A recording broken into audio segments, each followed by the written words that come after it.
What's shaking, everybody? Ross Mandell coming to you from Woolley Studios in Delray Beach, Florida. What a treat I have for you guys today. This is a guy who I'm told I've crossed paths with in Boca Raton, Delray, South Florida. A very special guy with an amazing reputation, and we're going to talk about his story. But most notably, his name is Adam Jablin, and he authored a book about Dion. Dion is the rock star, the crooner, the velvety voice, and they become dear friends, mentor-mentee, that type of relationship, father-son, some might say. And I want to take a minute and introduce you guys to Adam Jablin and walk you through his story. My brother. My brother. It's a privilege to be here. It is so exciting to finally sit across from you. I have heard your name. Listen, I've been free for 1 year now. 13 months to be exact. Amazing. Yeah. And since I decided to come into this sort of world of podcasting and social media, influencing, etc., coaching, mentoring, etc., the name Adam Jablin has been bandied about, and I'm not quite sure from where or from who. And then I understand we have a very close mutual friend, Matt Williams. Very close, yeah. You know, I mentored Matthew many years ago. I've had him in this chair. And 1 in a million, that guy. A special kid. One in a million. 1 in a million. I knew him when he wasn't so special. I'm kidding. He was actually a teacher at the St. Andrews School, where my daughters both had the privilege to be educated by him. And then his story is his story, and I was fortunate enough to be influential in his life. And I'm wondering if I met you through Matthew or through my experience with some of the 12-step programs, etc. But first of all, I'm psyched to meet you finally in person. Me too. I hope I didn't get him sick. Yeah, I've had a vicious flu for like 8 days, guys. But I'm intrigued by this incredible coffee table type book that literally just bought almost as a courtesy because of the opportunity to meet you and talk about your story, etc. And I found myself not only getting hooked on the book, but last night I was going down memory lane, Googling Dion and listening to Teenager in Love. And I'm a wanderer, oh, he's a wanderer. Hey, John, we ought to put some Dion music to open up this podcast. Talk to me, man. What's shaking? I'm happy to be here, man. I really am. That book was a labor of love. That's what that was.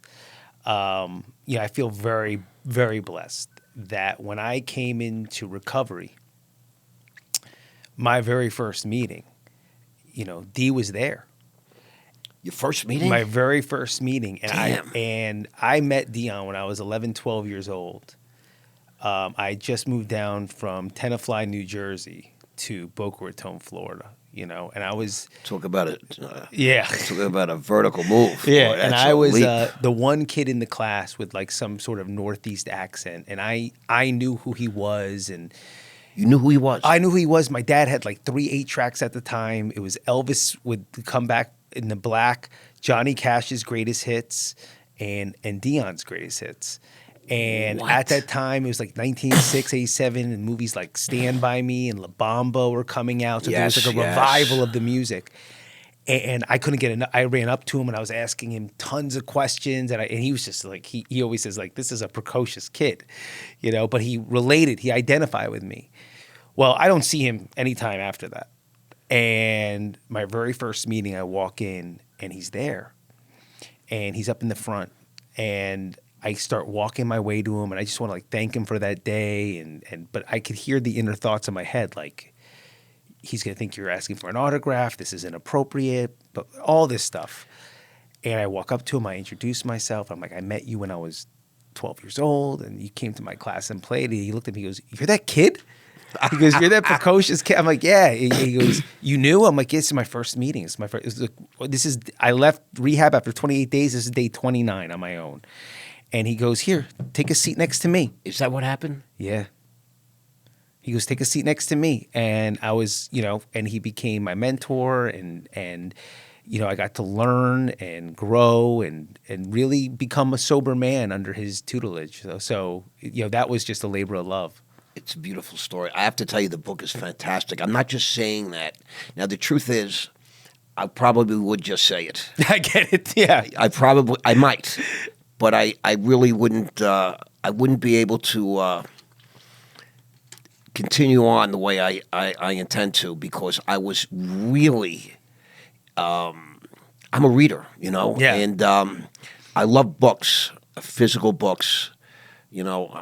I have a Kindle and it's still a virgin. Yeah, I've got like 8 books loaded on it, and I still haven't read any on the Kindle. It's not, to me, like, it's different reading, and the pictures and the feel of this thing. I mean, it's like, I said to somebody, it's like a 10-pound book. It comes in a case, and we ordered it. I was like, Yeah. I didn't know what it was. Yeah. And the truth is, Stephanie ordered it, not me. And she says, I said, "Where is it?" She goes, "You haven't opened it yet. It's on the."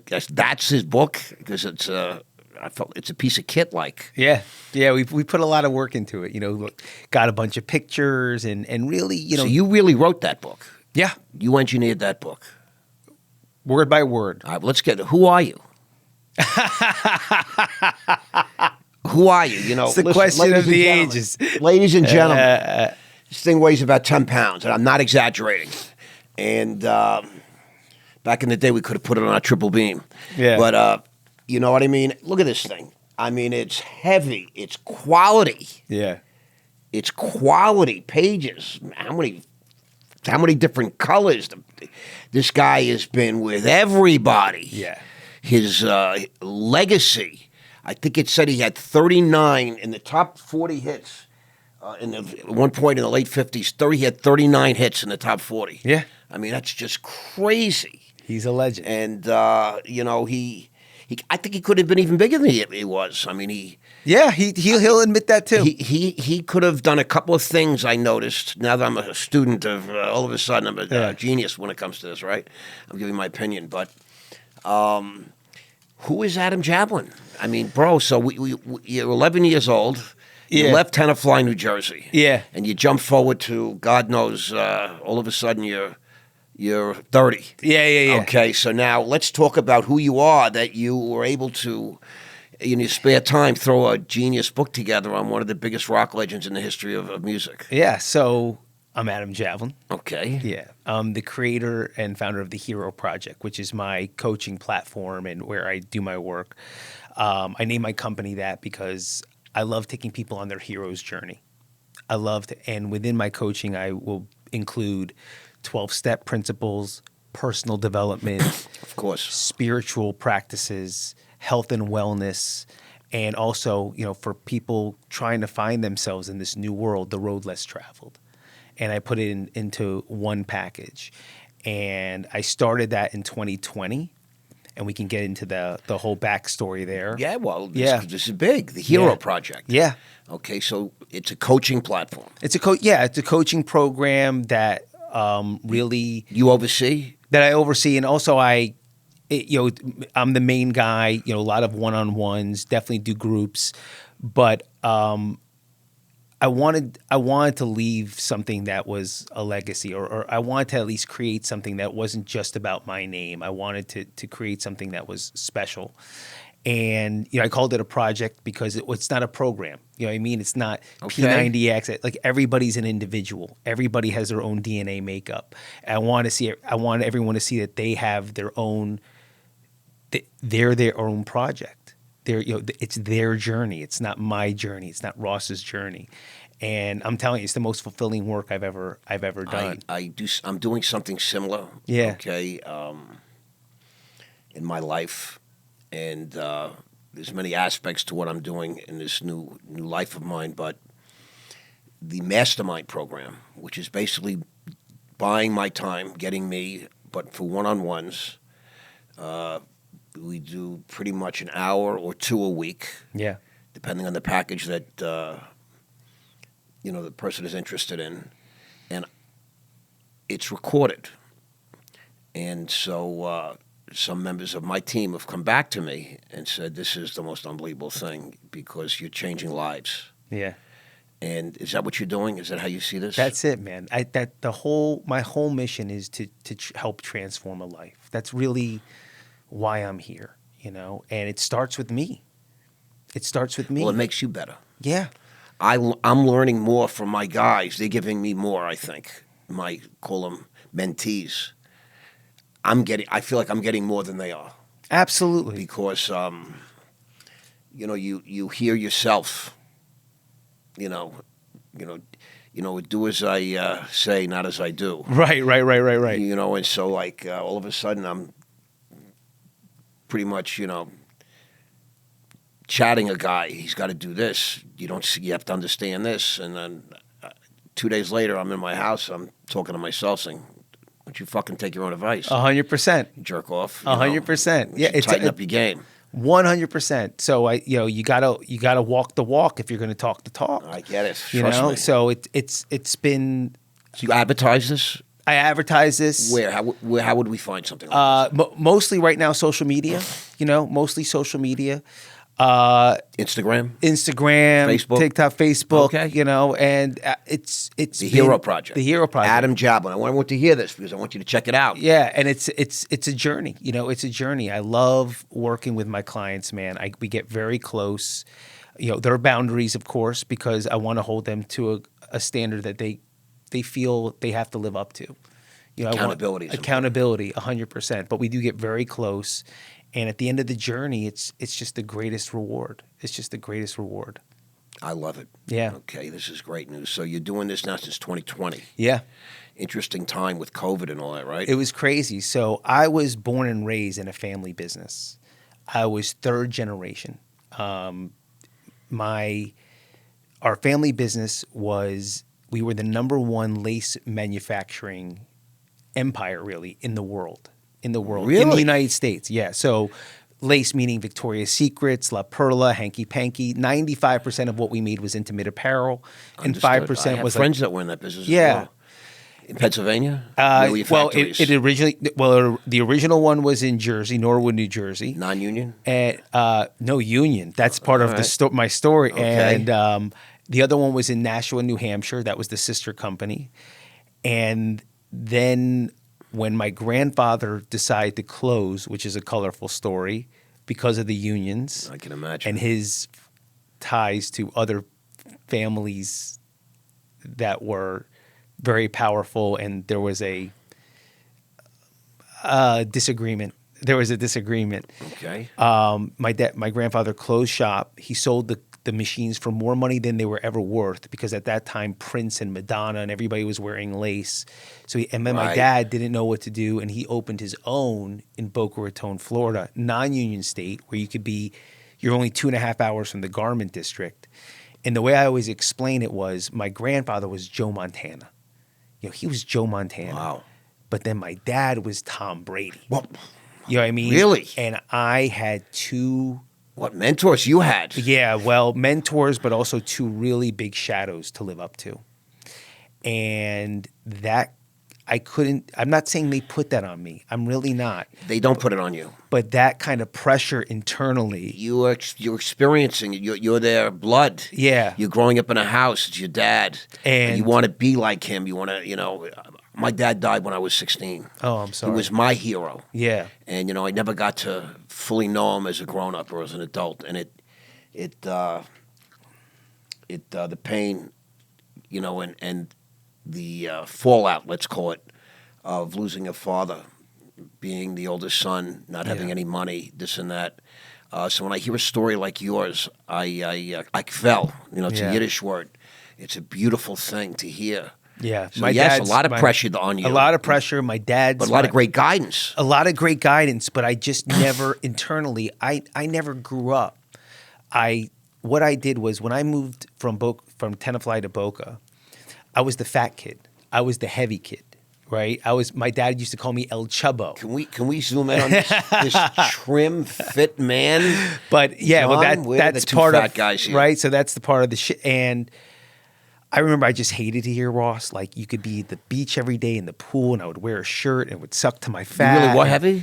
Very. Yeah, I was chubby, man.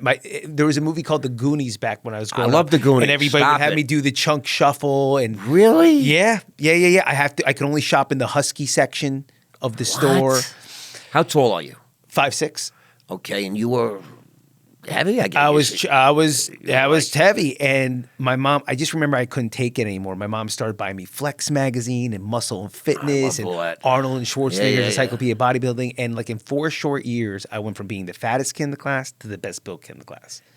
Yeah, I went from people going, Adam, how many Oreos did you eat last night? To like, yo, man, how much can you bench press? Yeah, how many and the push-ups? girls liked me. So everything on the outside changed, but me. Yeah. I was still like this class clown, like me, laugh with me, Low don't laugh at me. self-esteem. Very low self-esteem. self-esteem. But with the muscles and get the it. coordination, Yep. I was able to play with the older kids. Well, you went through puberty. I guess that's where the big change was for you. Yeah, I was able. I mean, puberty. your dad and your grandpa, they weren't fat kids. No. And then I get to play with the older kids. They're experimenting. It wasn't peer pressure. I just remember them passing whatever it was. I got you. And I took a drink and it fixed something inside of me I didn't know was broken. I understand. It fixed it. And I needed that fix. I was the first one in high school with a fake driver's license. I went to Arizona State University because Playboy and Penthouse school. magazine said it was the #1 party school Sure of the was. country, which it was. It still And is, I hate to say. Yeah, I dominated there, and it was sex, drugs, and rock and roll. And I just loved drinking. I loved consuming. I loved getting high, but I never did any of this internal work. What was your drug of choice? Oh, man. Depending on what time of the day it was. So you were a garbage head like me. Yeah. Drank, you smoked. Yeah. I mean, Pills. drinking was really my number one. I love to drink. And anything I did was to enhance my drinking. Anything. I understand. You know what I mean? I was never a guy that did ecstasy and just drank water. Right. You know what I mean? I I never got did you. Coke by itself No. and gave myself a panic attack. Everything was with alcohol. Everything. Oh, I got it. And I knew nothing about the disease of alcoholism. I had no idea. I just thought I lived to party. That's for poor people. Yeah, exactly. I got a DUI in college. The second I got out of jail, Only I went right one? to the bar. Only one. Okay. Well, went right to the bar after. Like I didn't take anything seriously. I get it. Didn't take anything And seriously. I hate to say it, but you also grew up in a privileged family. Yeah. Your family had a few dollars. Yeah. You had lawyers. Yeah. You know, you had ways to get out of things. You grew up, people know how to skate. Yeah. They made me, do the deal. No, Yeah. I get that. But Yeah. I'm just saying somewhere in your head there's a safety net. Yeah. I hate to say it like that. You're not operating without a net. It's a very big difference. I'm learning 100%. life. You know what I mean? As I go through my life and I see that I become more analytical. Yeah, 100%. There was a safety net. I can't deny Yeah, that at yeah, all. and I that- can't deny that at yeah. all. I had family that loved me that would protect me. They wouldn't get me out of trouble. Well, but it even makes it more impressive to see the guy that you are today. I appreciate And that. that you managed to. Some guys they never come out of that.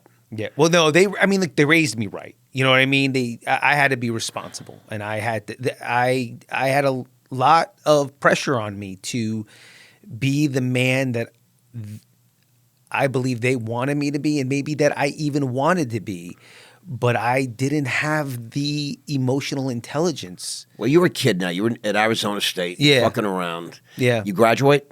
Graduated, Okay, that's impressive. went right into the family business. In And- Boca Raton. In Boca Raton, like right into the family had factories business. here? We had a 110,000 square foot factory, 52 machines, and I started on the bottom.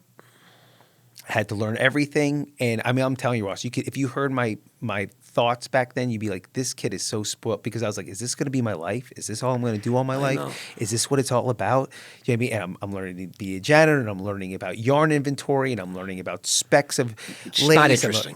No, I'm learning like clipping machines, and I'm learning, research and development, and I'm in the design studio, and then I'm back down to quality control, and then I'm learning about the clients, and It's like kill me now. but it was such an opportunity, and I was good at what I did because I was raised around it. Right. Became like, but I never had a passion for what I did. I understand. My dad and my grandfather had passion. And, look, drinking was my escape. Drinking That was your passion. That was my baby. It was either exercise or drinking and drugging. And over the years of this internal pressure and never growing up and not identifying any problems in my life other than it's them, it's this, it's that, and before you know it, it went from somewhere between a bad habit to an unhealthy dependency to a full addiction. And at 30 years old, I was intervened by my former wife and my family. Well, love, slow down now. I Yeah. want to backtrack Sure. just a little bit. So at some point, you're in the lace factory, Yeah, doing your thing, doing my thing. drinking, and you meet a woman. I meet a woman. Now, this is not a college woman. This is a Boca woman. This is a Boca woman. Okay, tell us about her. My former wife was amazing. She is amazing. Does she have a first name? Her name is Randy. Yeah. It's okay to use her name? Yeah. But she's a rock. She's a rock. Oh, to this day, you speak very highly of her. I'll always speak highly I'm sensing of her. you're divorced. Yeah, we're divorced, and it wasn't a pretty divorce. And Did it you have wasn't children? fun. We have 2 kids. Okay. 18-year-old, Boys, girls? Yeah, 18-year-old daughter and a 15-year-old son. Wow, okay. But she was a rock, and she was strong enough and determined enough to see what was really going on and to know this is not some guy that just likes to party. Well, at some point it was, but Yeah. at some point you cross a line, right? And it's hard to really look back and define that line, when that was. Yeah. Because we're in the middle of it. Yeah. It's like when you're in the war, you're saying, so what was the particular day of the war? Like, No idea. The bullets are flying. No idea. They're serving drinks. Yeah. I'm hungover. But, you're asking me questions I can't answer. I would love to, right? That's exactly it. So now you meet Randy. Where'd you meet her?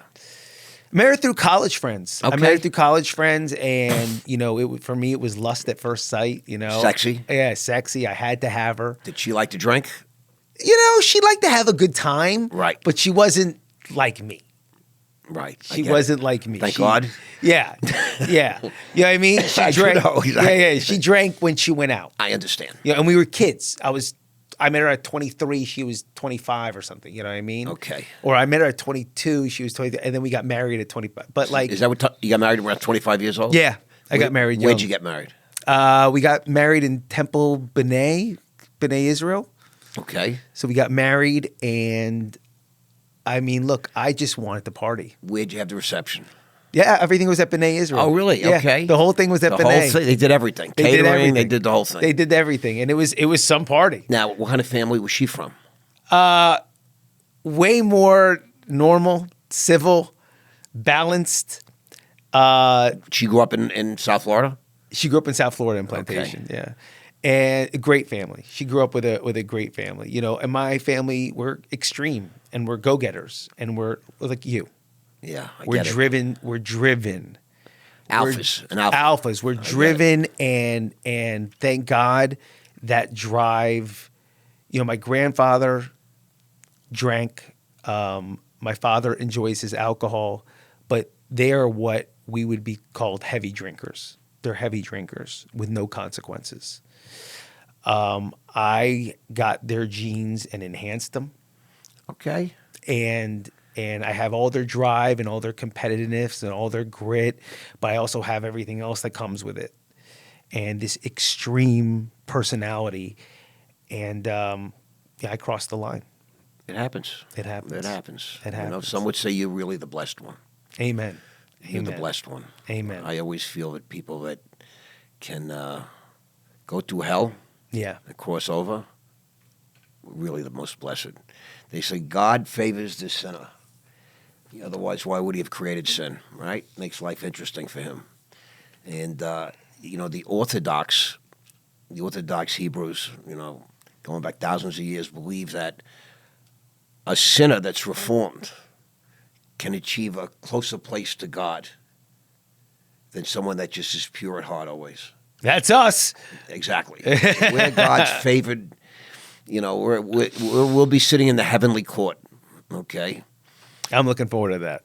sipping on water and Red Bull. I'm looking forward. I'm looking forward to that. But And boy, do I have questions for him. so Randy, she gets pregnant right away, or No, it took us a little while, and we went through in vitro.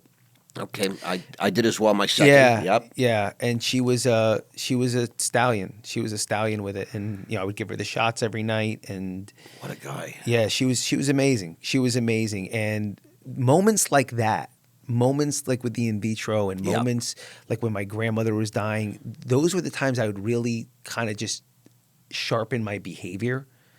I would drink less, do less, or I would substitute drinking with Xanax and go to bed early with Ambien. And I was I understand. Yeah, but I wanted to be there. I wanted to be responsible, and I wanted to be good. You're trying to modulate your behavior. Yeah. But using substances. I get it. Yeah, I wanted to I be spent good. half my life like that, so I understand that. I get it 100%. I just want, Ross, honestly, like that's the way I would work. I wanted to be good. I I wanted to understand. be a good man. I wanted to You be are a good man. responsible, but I was sick. Sick man. I was sick. It's all it is. And I didn't know.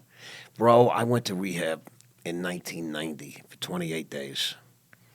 It was like $1,200 a day. Yeah. Bill was $33,000. I had an American Express card. I had Wall Street medical coverage and all that kind of thing, right? But at the end of the stay, all I remember was I was delirious. I spent 3 weeks detoxing. I signed my name. I was permitted to leave. And not only did the insurance company cover the whole thing for 28 days, I got an $1,800 refund at some point for something wow. that I'm not even sure to this day what it was, but it came at a time when I really needed a few dollars. And I remember thanking God and saying, this sobriety thing really works. God is really paying attention, because I really was desperate at that point. And later on, I realized that, because I always used to feel maybe that I'm just weak, because how come you can go home, on Thursday at 11 o'clock at night and push away the coke and go home and go to sleep, and I'd be up at 2 in the morning by myself now, feeling miserable, but craving more Yeah. and not sleeping. And I just felt something was wrong with me, right? And I knew something was wrong with me. And I thought it was because I was weak and I just didn't have this inner strength. And it really was very detrimental to me in other ways. These things manifest themselves, Just a bad thought like that. And I came to understand that I'm not weak, because insurance companies don't pay $30,000 bills for weak people. They pay $30,000 bills for sick people. That's right. If you have cancer, if you have a heart attack and they take you to the hospital, your insurance is going to cover it more than likely, because you're sick. And so that was a big thing for me. That was like a key in a lock. You understand? 100%. I understand business. Who's paying my bill? I understand. I remember when they taught me about the disease of alcoholism, because I still had a difficult time if it's a lack of willpower and a lack of in Because it's treatment. legal and everything. Yeah, It's a very big and difference. they said, Adam, it takes 4 qualifications to become a disease. 1, you have to be progressive, meaning over time you get worse. 2nd is you have to be chronic, meaning you're always there. 3rd is you have to be primary, not secondary. So secondary would be I drove my car into the wall, so then I had a couple of drinks. Primary is I had a couple of drinks, so then I drove into the wall. And then the 4th qualification is fatal, right? And when you have all those 4 qualifications, you're a medical disease. I didn't know that. Yeah. To this day. And when they taught me that, it really rung true. Right. And I was like, I'm sick. I'm really sick. Right. And the healing began. Well, the doctor's opinion, Amen. that also saved my life. So that's when I first realized that I could do this, because I'm not a weirdo. Yeah. I got a disease. Like if I had cancer, I got that right. It helped me. And the fact that they put it right in the beginning. Thank God, right? I might not have gotten to chapter 2. Yeah. But Thank God. It was right in the preface, so. I just saw recently, believe it or not, on TV, I was delirious all week. And so I'm laying in bed watching TV, just changing channels. An interview with Dr. Young. Carl Jung? Jung. Oh, cool. Yeah, and talking about God and talking about how he's not qualified to give an opinion on God himself. But what he is qualified is that he's had 1,000 patients that found God through this spiritual solution, and they were all much better off for it. Mm-hmm. It was all life-changing. So he's able to give a opinion. I don't know where I saw this. I just great. remember watching going, wow, that sounds an awful lot like, the big book. But I was like, I was so out of it. I had a big fever for like 3 days. I was just, just literally half in the bag, like hallucinating. Yeah. Like Well, Bill Wilson wrote a letter to Carl Jung, thanking him. Yes. You probably found gold. There was something on television, but just this past week. You found gold. Yeah, it was really very interesting. So, all right, so you and Randy, you get married, you get pregnant, you have a couple of kids. Now, to have a kid is a big deal. So that's exactly. This is really we pivotal moments in a guy's life. We have a daughter, and I really thought my daughter was going to be my salvation. I thought this would give me such meaning and purpose, and such a love that I'll stop all my shenanigans the second she's born. So you knew you had issues. I knew I had issues. I just didn't know what I was. But this is before the intervention now. Oh yeah, way before. Right. 6 months before my daughter's born. Okay. 6 months. So you knew that you have these issues. Did you I know I have issues. Did you know for a while? Oh yeah. But I didn't. Couldn't admit them. I didn't know it was alcoholism and addiction. I just thought I was weak. Yeah, weak. Couldn't stop partying. Yeah, I was weak. So our daughter is born, and rather than what my imagination was telling me, which was it was going to be puppies and rainbows and Disney and every day, it was the most responsibility I've ever had in my life. It was the most love and baby monitors and bassinets. Baby formula and bassinets and sleepless nights and worrying like I've never worried before and doctor appointments. Yeah. And I was like, I'm going to stop this stuff now. Like, this stuff is allowing. I need a drink. Yeah. For me, it was like oxygen. I needed to breathe. I need to breathe. You're going to tell me to stop breathing now? Right. And so again, I got wrapped up in it, and it was our daughter. It was our daughter that gave Randy the strength to say, I'm not going to let her be raised around this. That's it. That these women carry these babies for 9 months. To us, it's like, oh, look, how nice. They've been carrying this thing for 9 months. Their connection runs much deeper. Yeah, and she was going to protect that baby at all costs. Right. And, Randy had the strength to plan an intervention. She's now doing what's best for her and the child. 100%. Which I commend because 100%. I married the same kind of woman. Yeah.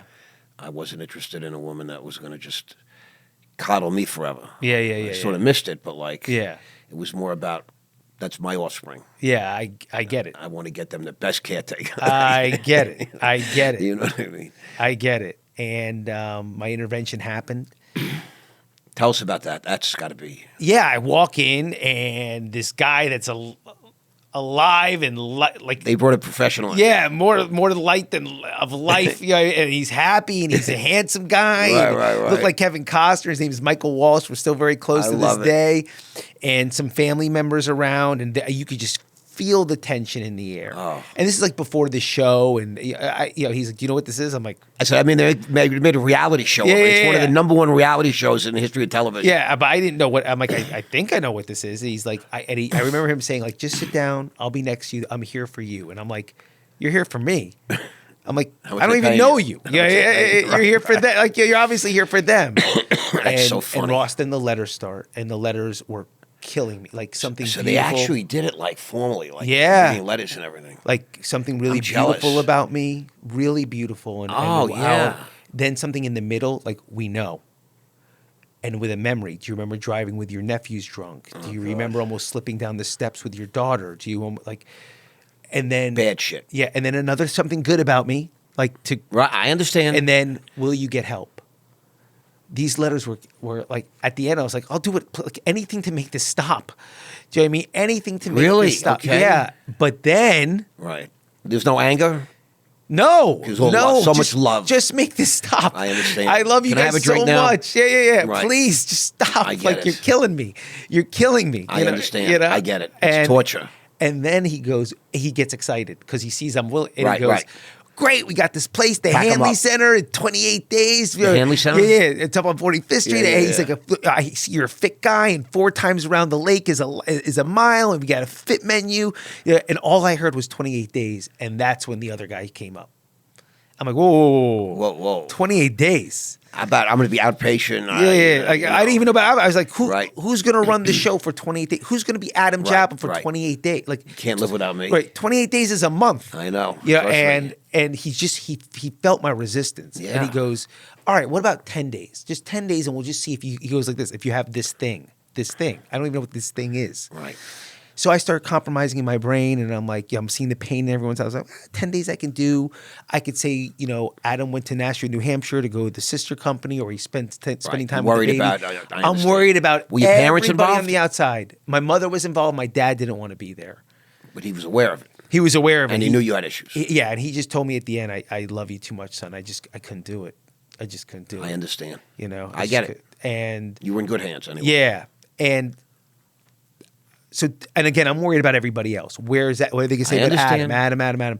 So I say, okay, 10 days I can do. Now I'm thinking to this is July 14th, 2006. Now I'm thinking to myself, July 14th. July 14th. Now I'm thinking to myself, it's hot. Florida, South Florida in July is Brutal hot, fucking hot. humid, Is there good air conditioning? hurricanes, rains Oh, every day, bugs. I understand. So I'm thinking, you know what a good time for this 10-day sabbatical would be? Like January, Correct. February. It's gorgeous. That's how I think. Just Yeah. Such addicts. You know what I mean? It's unbelievable. And Ross, I kid you not, this is exactly what happened. So I'm like, when do you I'm ready to negotiate. I'm like, when do you want to do Right, this? right. And he said 2 words that I could not understand. And I'm like an Right now. educated guy. He said, right now. And I said, right now? And he said, right now. You mean like in a couple of weeks? Yeah. And he said, right now. And I'm like, right now? Right now. And it was a ping pong match. My family members were like, these are like, right now. Like they were just like, what Your is bag's going- packed. Yeah. That's what he said. Your bags are packed. Holy We're ready to shit. go. And I literally said, because I see my life like in movies sometimes. Yeah, I remember this scene in Goodfellas with Ray Liotta. I'm like, all right, take me to jail. Yeah. And I literally had in my mind, I'm going to jail. Right. And I have 10 days to get out on early parole. So if I am the most dedicated, disciplined, determined rehab patient they've ever seen, they'll see in 5 days, this guy's fine. Okay. It's his wife. All right. It's his family. You're rising to the challenge. Yeah, it's the business. It's the pressure. No one really understands this guy. He's a great guy. I'm right. And Ross, I went, and everything that I learned started backfiring on me. Everything I learned. The first time I said, well, first my first session with my counselor. First you have to detox, right? I'm in detox the first night. I read Just one night? Well, I was there for 3 nights, but my first night, I read the doctor's opinion, right? Because there's nothing else to do. Right. And I meet my counselor the next day. He's like, "How was your night?" I'm like, "Good." He's like, "What Did you give any medication? I forgot what they were detoxing me. Right, You know what I mean? right, I forgot right. on what meds. Right. But they take your blood, they take your urine. Oh, yeah. Nobody believes a word that you say. You don't even know the truth. The Hanley Center kept my blood work because even though I looked like everything on the outside, I was this close to death. I know the feeling. Yeah. I couldn't eat food anymore. I was living on bodybuilding supplements.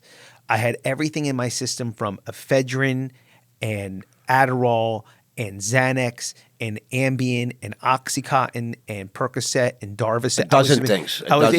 And Right. drinking and my kidneys and my liver couldn't pump it out. It was leaking into Toxicity. my blood. I get it. It was leaking into my blood, so I was getting Yes. toxicity. I understand 100%. Yeah. I was there myself. Yeah. So he asks me how my night was. I'm like, I can barely sleep. I'm going to detox. He's like, what'd you do? I'm like, I read the doctor's opinion. And he looks at me like he marvels at me. Right. He's like, you what? Right. You read the doctor's opinion? And I'm looking at him like, yeah, man, it wasn't like I had could watch the Lakers game and I had room service. Do you know what I mean? Like there was nothing else to do. He goes, what did you think? I'm like, I think there's a lot of me in there.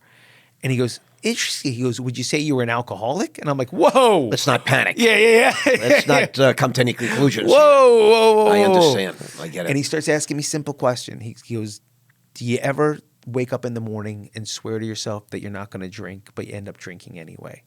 And I'm thinking there's cameras on me, and I'm thinking I got to get out of here in 10 days. So I'm going to be honest. Good. Right? And I'm like, every day. Right. Every day. He goes, okay. He goes, all right. Now let me ask you this. He goes, did you ever say to yourself, after you broke your promise, okay, I'll have a few, but I'll only have 2 or 3, but when you started, you couldn't stop?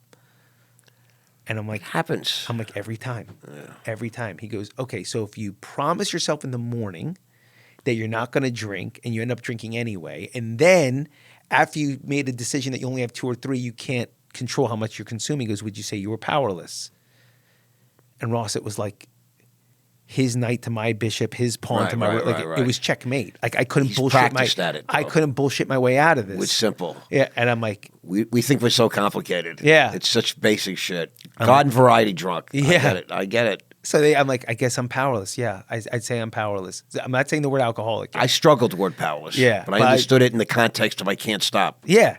So then he goes, well, would you say your life is unmanageable? So I kick back. I'm like, comb my goatee. I'm like, I just got, I just paid for the new car. I got the house. I got the kid. I got the hot wife. How much you make, Doc? Yeah. That's my kind of thing. Yeah, I'm right. like, and he sees me, and all of a sudden he slams on the table. He's like, Adam, you're in rehab. Right. And I look down. I'm wearing All the people that slippers. love you put you here. There's crayons Right, on the table, and I'm like, yeah, I guess my life, I'm unmanageable. And every day these lessons started happening. The first time I said I was an alcoholic and addict, I did it because everyone else was saying it. Right. And like this 600-pound gorilla jumped off my shoulders, and I could breathe for the first time. And it was like the movie The Sixth Sense with Bruce Willis. Yep. And at the end, he understands he's dead, Yep. and the whole movie makes sense. Right. I was like, oh my God, I'm an alcoholic. That's why when I drank, it fixed me. That's why I was the All first these one with the different driver's things, right. license. That's why I went to Arizona State University. That's why I got a DUI. That's why I ran over the mail. And then within a split second of that serenity, the fear came, and it was like, what now? How do I watch the Jets game with my dad? How do I see old college buddies? How do I entertain clients? This was my whole identity. I understand. This was my whole identity. And this is like day 3. This is day 3. I get it. I get taught these More things. shall be revealed. Yeah, Right. I get taught the difference about spiritual fitness, that spirituality that you can't get more spiritual, which I thought you could. He's like, you can't get more. He's like, spirituality is like muscles. You're born with all the spirituality you're ever going to need. Like muscles, you're born with all the muscles you're ever going to need, right? It's how healthy that spirituality is. Yeah. So you can't get another deltoid, another tricep, another bicep. Well, today you can. Especially in Boca Raton. Right. There's plenty of doctors that are happy to. Right, good point. You could have four pectoral muscles. But what you can do naturally is with what God gave you. Enhance. You can make it bigger, faster, stronger, healthier. He's like, it's the same thing with your Feed. spirituality. You can feed it. Yeah. And he's like, you could see healthy spirituality versus unhealthy spirituality. You have healthy spirituality. I have healthy spirituality. There's a sparkle in the eyes. Right. There's a grin. There's a celebration around them. They seem to find their words quickly. A calmness. There's a calmness. There's a serenity. And you could see unhealthy spirituality. And I was that guy at that time. I meet a Catholic priest. I'm a Jew from Jersey. I meet a Catholic priest. First question he asks me right off the bat is like, do you believe in God? And I'm like, well, yeah, of course. And, I pull out chairs for old ladies, and I have very good manners. And, and he's like, okay, relax. And he asks me to stick my arm out. So I stick my arm out, and he touches me like that, Ross. And he goes, do you see what I did there? And Ross, I look at my arm. I look at the Father. I look at my arm like, Father, I don't see anything. You know what I mean? He does it again. He goes, Adam, you see what I did that time? I'm looking at my arm. I'm looking at the Father. Look at my arm. I'm like, Father, I'm Jewish. Maybe there's a disconnect here. Maybe. He does it again. He goes, you see what I did that time? I'm getting weirded out. I look at the arm. I look at the Father. I look at my arm. I go, hey, Father, I heard about you guys with little boys, okay? Yeah. He turns the lights off, and he takes a UV light out, right? room's pitch black, and there are all of his fingerprints glowing in purple. And he goes, Adam, do you believe that there's been a power all around you that you can't see, taste, touch, none of the 5 basic senses, that's been protecting you, guiding you, and brought you here to me today? And I'm staring at these fingerprints glowing, and I'm like, Father, I can believe. I can believe. Turns the lights back on, they vanish. I'm like, do it again, like it was a magic trick. I never heard this. It's brilliant. He does it again, and this Catholic priest took this Jew from Jersey and like unplugged him from the Matrix. And I had my first God experience. A moment. A moment. And little by slowly, things just kept happening like this every day, every single day. On day 9, I had to tell my story before I left. On day 10, I had to tell my story in front of these 30 alcoholic addict maniacs, a couple of famous. And I go and I tell my story and everything that I told you. Fat kid in Jersey, blah, blah, blah, moved to Boca. So you were coherent enough to do this in your first 10 days. But I didn't even understand. I was also, I didn't even understand our new language. I remember when they said, like, what's your story? I was offended. I'm like, what's my story? What's your fucking story? Exactly right. Yeah, I mean, I'm like, who talks to me like that? He's like, no, you have a story. You have a story. How this happened? Like, I didn't know I had a story. Who talks like this? Right. I had to tell my story, and these 30 alcoholic addict maniacs start applauding. Adam, woo! And they're identifying with me. I was the skinny kid. I went to Ohio State. I did this. And I'm like, oh my God, this is not good. They're relating to me. That night on day 9, I have my real surrender moment, and it didn't come in a white light. It didn't come in something beautiful with harps. It came in the form of the biggest panic attack I've ever had. And I run to the nurses. My roommates can't take it. I'm like shivering. Oh, there's guys in the room now. Yeah, I'm bright red. Right. I run. They take me to the nurses station. They take my heart rate onto way over 180. They're like, "What's wrong, Adam? What's wrong?" And I told them the truth. I'm like, "All right, you want to know what's wrong?" I'm like, "I'll tell you." I'm like, "I think this is real. Okay, I think everything you're saying is real. I think I'm an alcoholic and an addict, and I think I have to stay. That's what's wrong." And like, so what's wrong with that? And I'm like, I told everybody I'd be out in 10 days. The world's not going to stop. Yeah, and they're like, call your wife, see what she says. I run to the nurses, the payphones from the nurses station. It's like 5 o'clock in the morning. I call my wife. She picks up. She doesn't know what's going on in rehab. She doesn't know if I got stabbed or something. She's like, what's wrong? I'm like, what happened? I'm like, listen, I got some really bad news for you. Really bad. I might have to stay. She's like, yeah. She goes, what is it? I go, Randy, I'm an alcoholic and an addict, and I have to stay. And there was dead silence. And then all of a sudden there was this, I was never going to come pick you up. You see, it's you. It's Adam this and Adam that. And Adam needs to go to the gym. And Adam needs his Patron. And Adam needs to go to work. And Adam. And Ross, something happened to me called the parallel process. I saw 2 decisions in front of me clear as day, like a movie projected from your forehead. I don't know if you've ever experienced that. All the time. And I saw one guy get back on the phone and go, listen, bitch, get in the fucking car, get the divorce papers ready. Where's it? Like, I'm right, you're wrong. That's a prison phone call. Yeah. Yeah. This angry, furious, how dare you? Defensive. How fucking dare you? Alcoholic addict guy. Right. And then I saw this other guy. And I didn't know if he had to wear a yarmulke. I didn't know if he had to get baptized. I didn't know if he had to make a vow of poverty. But I knew he was sober. And I jumped into that guy, and I never looked back. That's so great. So now you stay. Yeah. And that rehab, that jail, Yep. turned into spiritual camp. It turned to spiritual camp. You stayed 28 days. Stayed 28 days. Then, like I told you, my first day out, I meet Dion at my first meeting of 12 Steps, and the journey really began. Isn't that I hope everybody is listening, because what a story. That's what we call a qualification, really. Thank you. Right? You just qualified for all of us. Yeah. And I love it. I think some of the most powerful moments of my life occurred when 2 guys like us get together. Yeah.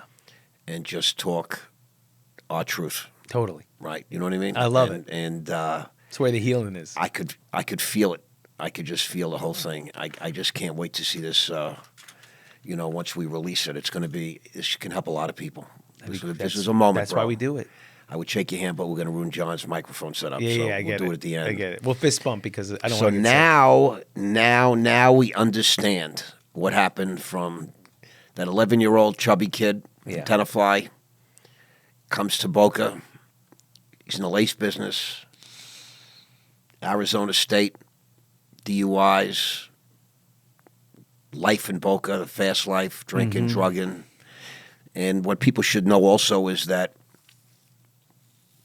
and I've heard it said many different places, so I believe it to be true, that from Fort Lauderdale to Palm Beach is like the Gold Coast of recovery.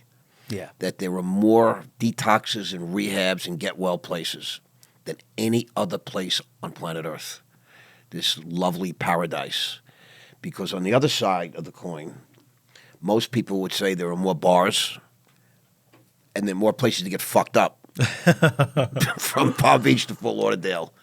Might as well just throw Miami in there for good fun, right? So, Oh, boy. I know that in my life growing up, I grew up in New York and Long Island, and Couldn't tell. We used to come, right? It's my Long Island patois, as coined by the Wall Street Journal. We used to come to Florida a few weeks every year, sometimes more, just to party.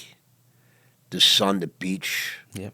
the pool. I mean, and the night, the smoking weed and driving around and drinking and dropping. I grew up in the Quaalude days, which I miss those. yeah, the whole country was taking Quaaludes morning, noon, and night, to the point where the federal government had to get involved. Yeah. Literally, and create Oh, I know. I never got to take them. a law against it. I mean, it was crazy. Something like 90% of all emergency room encounters from what they call the graveyard shift, from 11 at night till like 6 in the morning, 90% were Quaalude related in this country. I mean, I'm grateful. I would have died. I would have died. well, you certainly would have had a great time and remembered less. Yeah. That's what happens. People say I had a great time and I was a pretty cool guy. I'm sure. I remember spots, But this is great. So now we got Adam 2.0, let's call him. You're what, 31 years old, 32 years old? Yeah, at that point, I'm 30. 30. I'm 31, 32, You got two kids. You're with Randy still. Yeah, we have a son 4 years later, and I'm all about my recovery. And within my recovery, my real personality comes out. My new identity comes out. And Now, here's a question. Sure. How long you been drinking? Well, I started at 13, 14, and then took it till 30. So 15, 16 pretty year much career. like me, a 16, 17-year run. Yeah. And pretty much uninterrupted once you started, right? Pretty much interrupted, for Right. a couple of moments where I buckled down to do a bodybuilding show or this or that, and Right. still where people would have cheat meals, I would drink. So, you pick I your like it. poison. Yeah, I like that. I was crazy. So the point I'm getting at is from what I learned through my own experience, was that you stop maturing emotionally. Physically, you grow up, you become a man, right? Mentally, you can, who's more of a wily cat than an addict or an alcoholic that's operating?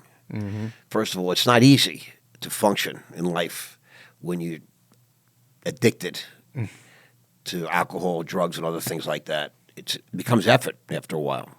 It's a job. Yeah, operating in these circumstances, whereas other people just going through life. And we have like this sort of handicap, and we think the drugs and alcohol make us better and that we need them, etc. But I know that I stopped maturing on the inside. We talked about the inside versus the outside. So I got to believe you're 30-something years old. And you wake up to this new reality. It's like an awakening. Yeah. You don't even know who you are, right? No. You don't even really know who your wife is. No. If you don't mind me saying. No, I have no idea. You know what I'm saying to you, right? Everything's new. It's all new. I mean, dating and sex and All new. dealing with customers and dealing with family and dealing with issues that come up, right? Everything's a new adventure. I found it to be very exciting, but I know my first year was there was a lot of trepidation. Yeah. I was nervous. I was unsure. And I was 33, and I was never unsure about anything in my life. My addictions helped with that. Yeah. Yeah, it gave you certainty. Yeah, whether it was right or wrong. Absolutely. I was unwavering. Now all of a sudden I'm like, the hell's going on? We're addicted to control. We're addicted to certainty. Manipulation. Manipulation. We know how to get what we want and to feel the way we want to So feel. now what is life like? Now I know you're recovering. Yeah. And you meet this Dion in the first meeting, which is really, what a blessing this is. Now I'm starting to understand more about the birth of this book and all that. What a beautiful thing. But what's life for Adam Jablin now? It's like an acid trip. It's an acid trip. I'm in my old life with a new pair of eyes and a new purpose and a new sense of self. And I really became Clark Kent and Superman. You know, during the day I was mild-mannered reporter, or when I went home I was mild-mannered reporter, Clark Kent, and I had a job to do, I had people to lead, I had to do it as well as the other guys, and I had to be a good father and a good husband. But during the day, I'm all about recovery. Like all those, when I go to my lunch meeting and I'm helping people through the 12 steps, I am all about this life. You jumped right into the steps? I jumped in. I attacked it. I attacked it as if my life depended upon it, Ross, because it did. It certainly did. I attacked it. I didn't miss a meeting. I didn't miss anything. I didn't miss a phone call. I made coffee. I did the whole thing, soup to nuts. I mean, you know what I mean? I went bananas for this thing. And one day at a time, 1 month at a time, and then 1 year at a time, whatever I found became contagious to people. Attractive. As the light goes on in you. Attractive. You start attracting. So I stopped not just helping people from local communities, but before you know it, celebrities were asking me to help them through the steps, and athletes, and I was, I guess, developing a reputation, if there's such a thing in recovery, that this is a guy that really cares and can help. You have a tremendous reputation. I want you to know that. I appreciate that. That means a lot. It came back to me in 6 different ways without me asking. I appreciate that. Which is crazy. That means a lot. That means a lot. But I fell in love with that work. I fell in love with that. And at work, I shifted my identity too. I realized that I wasn't Joe Montana and Tom Brady. I wasn't even a quarterback. I wasn't even in the same sport. I was more like Phil Jackson. I love it. You know what I mean? I was like, I knew how to lead. I knew when to keep my men on the floor. I knew when to call a timeout. I more of a Knights of the Round Table type thing rather than dictatorship. Inclusive. And I learned to be Adam instead of Bob Jablin or Mort Jablin, who were my heroes. And so recovery gave me everything. It gave me my identity, but it's not an easy life in the beginning. It takes a real deep surrender, and it takes really everything that you think is common sense has to become uncommon sense. And I became teachable. And you were on that pink cloud. Is it fair to say that's an expression we use, right? I get that expression. I really do. But you see who my mentor is, right? We're going to get to that, You yes. see who my mentor is. Yes, I do. These guys the guys I was raised by were tough. They were tough. So I have to pass on what they taught me. Please. And they were like, nowhere in any of our literature and nowhere in the Bible does it say pink cloud. It is a made-up term. Oh, yeah, of course it is. You know what I mean? They're like, that's God's grace. Of course it is. That's God's grace. And they're like, if you're feeling good because you're doing the right thing, continue doing the right thing. Tough. And if you're starting to feel negative, there's something going on with your thinking or there's something going on with your behavior. But they're like, they wouldn't let me say stuff like that. They wouldn't let me say stuff like do the next right thing. They're like, you don't know fantasy from reality. You admitted that in the first step. Right. How do you know what you think the next right thing is not right? And they're right. I'm loyal like a mafia guy. What I think the next right thing is, if this guy's upsetting you, I whack him. That's the right thing, right? That's the right thing. No. That's not the next right thing, Adam. But that's what I think it is. I think this guy's bothering Ross. Ross is my guy. You got to get rid of this guy. That's the next right thing. Well, we talk about restoring ourselves to sanity. Yeah. I mean, there's more wisdom in the steps, but I understand what you're saying. They don't want to give you any latitude to one of the enemies, the think sign. Yeah. And listen, that's how fucked up I was. It took me about 2 or 3 years. One day I'm sitting in my home group, Southern Night Street Workshop, and I'm looking, and I see the think sign is upside down. Yeah. 3 years in. And I casually mentioned it to somebody. Like you should put that. They looked at me and they said, yeah. They said, Ross, it's like that in every room. And I was like, oh, yeah, I know. I'll never forget that moment. I had no fucking idea. Well, that's our defense mechanism. The think sign was upside down in my home group. I went to this home group 7, maybe 10 times a week. Yeah. Every week. Yeah. I never noticed. Yeah. And all of a sudden I noticed one day. And then I started going to other meetings. I'd been going to other meetings, but I never really looked. And all of a sudden I see the think sign is pretty much upside down everywhere. You know what I'm saying? It was speaking my language. And that's what you're talking about right now. It's about stop thinking. Yeah. Start doing. Which is, still something I have to work on every day. Trust me, I get it. Ross, as much as I'm proud of what I've done, I'm really proud of the work I do.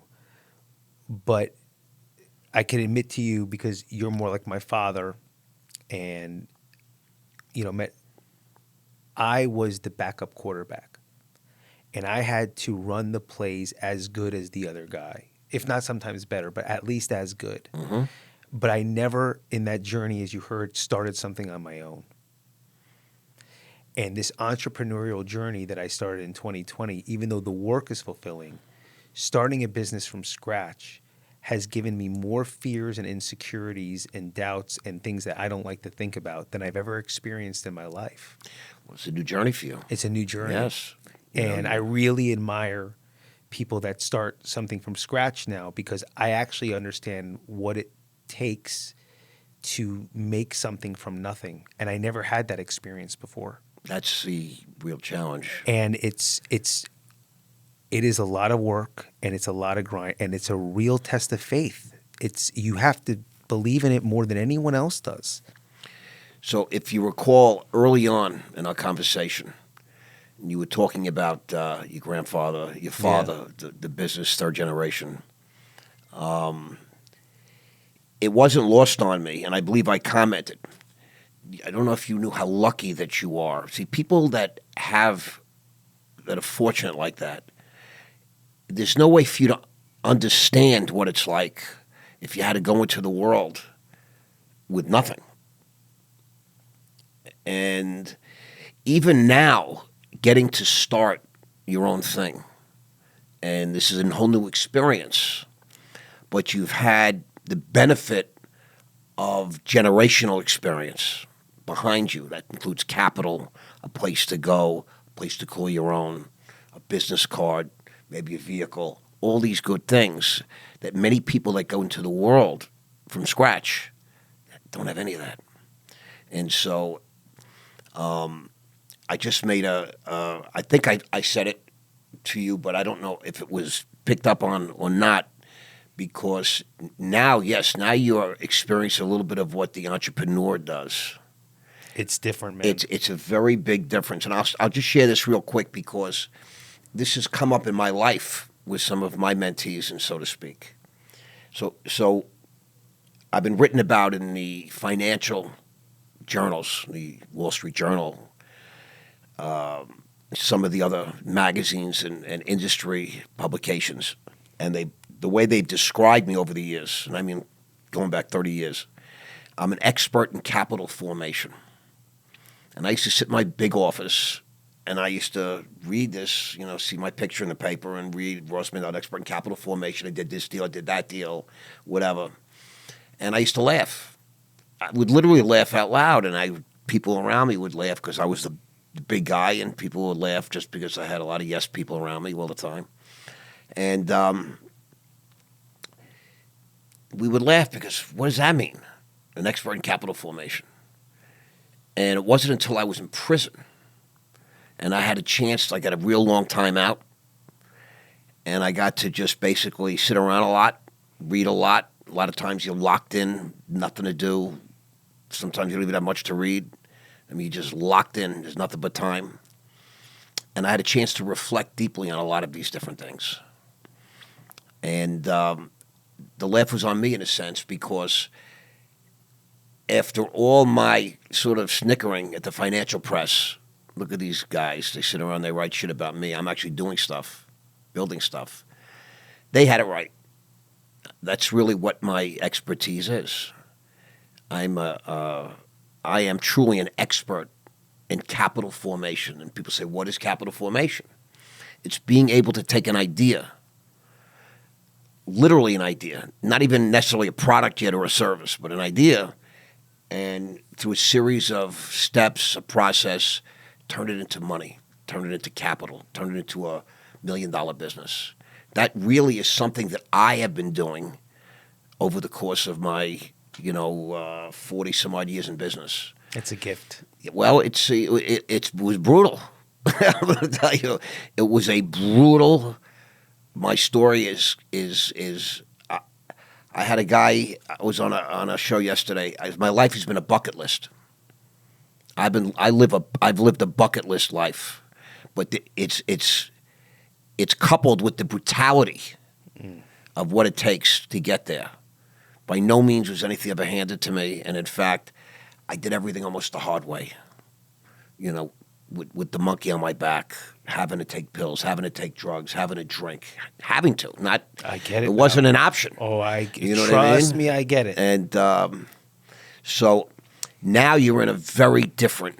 Yeah. There's a different version of Adam. What I want to understand is you're not just clean. You're getting sober. I always like to delineate a difference because I'm harsh on my own story. Yeah. I might have been clean for a lot of years, but I wasn't always sober. Understood. Big difference to me. Yeah, 100%. And we talked about thinking and behavior before. You can't think your way into good acting. That's right. You have to act your way into good thinking. That's exactly right. And that's what I think Dion and some of the old timers were sharing with you, and I get that. Yeah. But you actually came into the rooms, as they say, 2010? 2006. 2006. Yeah.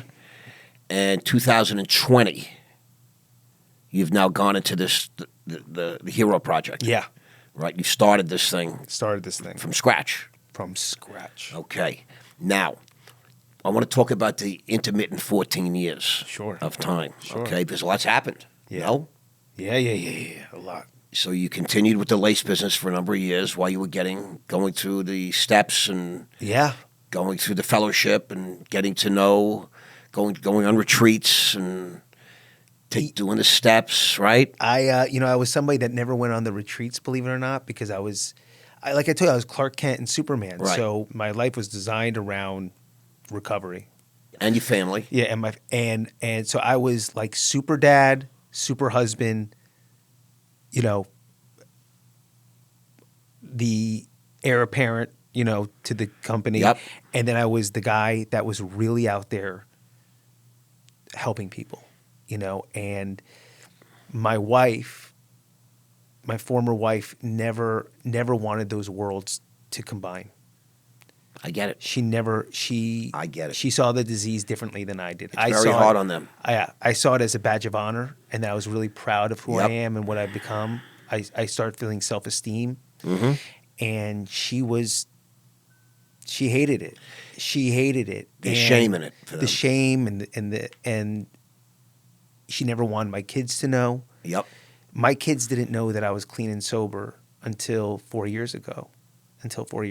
They just know daddy doesn't drink, right? They just knew daddy doesn't drink. Right. And what happened, unfortunately, was my recovery also became the contention within our marriage. And that was sad, because when it was time to do something on my own, when the family business was sold and liquefied, I wanted to become who I am today. And she's like, I don't want to be known for that. I didn't sign up for this. And Which is true, by the way. Yeah, 100%. They have a real point because I've gone through it myself. No defense. Right. No defense. Right. It's just circumstance. It's just and two people that loved each other very much for a long time. And Lois. Yeah. You share a family. Drifted away, drifted apart from each other. And it's difficult to explain to somebody if you really take this recovery life, how much it transforms you, and you're going to become a different person.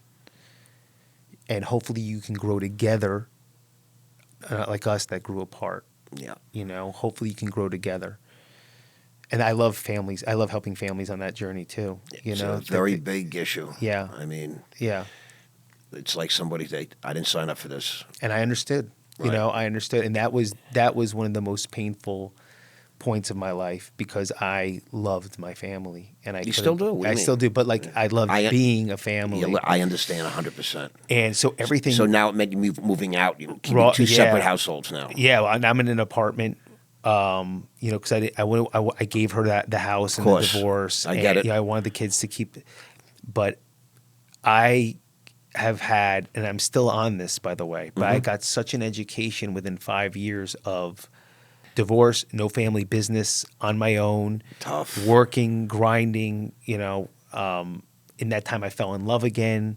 Okay, You know what I mean, and then that didn't work out, and I felt these emotions. I got you again, All right. and and I started learning about personal development. And I went head over heels into that.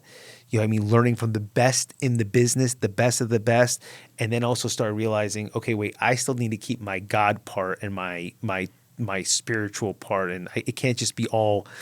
Me, I did this force of nature. You're doing it with God. Yeah. And I had to blend, personal development with God development, writing a book with Dion. And this whole thing has just been a trip.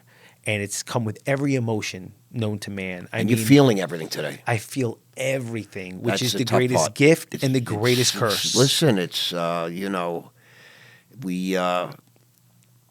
we began this little journey of ours, about more than an hour ago already, right? Yeah.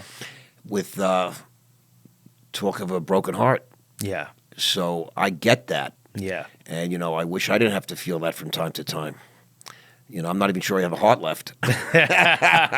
I'll tell you, at times, I'm being honest. At times, sometimes I go, that sounds great. It's not discomforting, just so you know. Yeah. After a lifetime of loves and losses and all these things, So I as an older guy, going on this journey with you today. Yeah. Because we never met before. We might have met. Right. But if it was in passing. Yeah. This is our first Well, I real, remember meeting you, so yeah. Thank you. Yeah. That's very nice of you to say. 100%. But for us to be able to share this journey, you taking me on this journey today, and we're taking all of you with us, is very special for me. I want you to know you're a really special guy. I appreciate it. I'm privileged to be here, You are honestly. a special man, and I use the word man. Thank you, man. I'm not impressed by many men. I want you to know that. There's a lot of boys Yeah. that think they're men, and there's a lot of pretenders. And pain. Pain is the touchstone to growth, which is sort of like a canned cliche to some extent. But the truth is, it's a touchstone. That's when a boy becomes a man. When you throw enough pain into the equation. Boy, oh boy. You know what I'm saying? They say, what is coal? The difference between coal and a diamond is just millions of years of pain. Yeah. Heat and pressure. What does that mean? That's pain. It's pain. And then what do you get? You get the most beautiful, most powerful substance known to man, and the most valuable. So, you're in this crucible. And I'm 60. I'll be 68 next month. I want you to know. God bless you. So you have 20 more years of highs and lows. Pain. And, Tom Brady, I love what he says. They asked Tom Brady about he won this thing, he won that thing. He says, listen, I won a lot of games. I won a lot of championships. Let's talk about the ones I lost, because those are the ones I remember. Those are the ones I relive every day and every night.